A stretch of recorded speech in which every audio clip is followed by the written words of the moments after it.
Wala naman na disturbo. Okay lang sa akin na tanungin mo. Wala problema. May tanong sana ako sa'yo, te. Okay lang ba? Wala. Oo, pwede naman. Anong tatanong sa akin? Mga idol, pinayagan tayong interviewin si ate.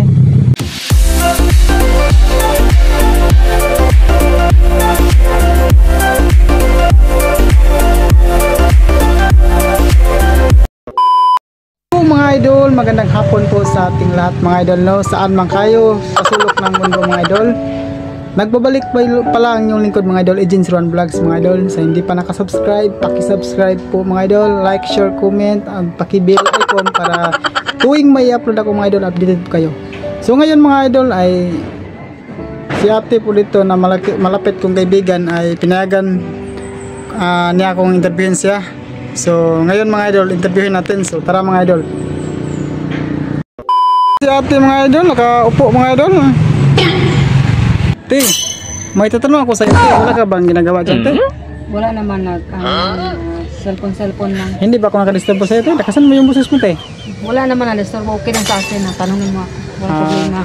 Te, may tanong sana ako sa iyo, te. Okay lang ba? Oo, pwede naman. Anong tatanong sa akin? Mga idol, pinayagan tayong interviewin si ate. So, unang tanong ko to sa iyo, te. Ano ba ang nalaman mo sa akin or naobserbahan bilang kapitbahay mo or bilang kaibigan, kapatid? Ano ba? Ano ang may sasabi mo sa aking subscriber, followers?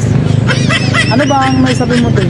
Ang masasabi ko kay Nakasan mo yung boses mo, ang te? masasabi ko kay Agent 01 Vlog. Agent 01 Vlog.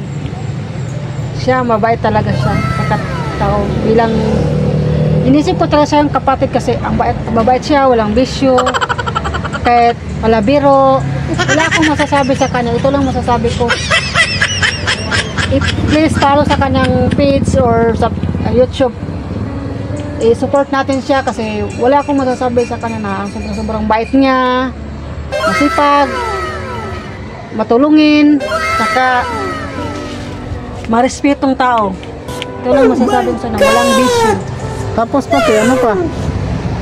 Wala na akong masasabi. Ano ka pa, may nalimutan ka pati. Wala na akong masasabi sa kanya. Ito lang masasabi ko, ang bait-bait niya talaga. Walang Okay bisyo po. talaga ang tao. Grabe talaga. Sobrang thank you, ate. Grabe, thank you, tia. Grabe talaga si ate, oh. Natakamay talaga ko na ate rin kasi sobrang bait, eh. Pero si ate,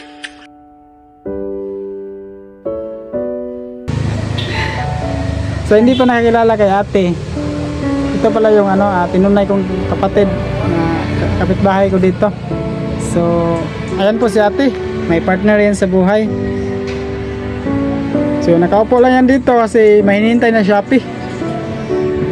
Dalawang Shopee ata hinihintay mo, te? Oo nga, dalawang Shopee, di pa nabating eh. Wag mo lang cancel.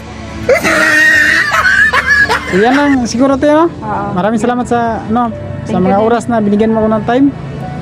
Walang sapayan. Sige.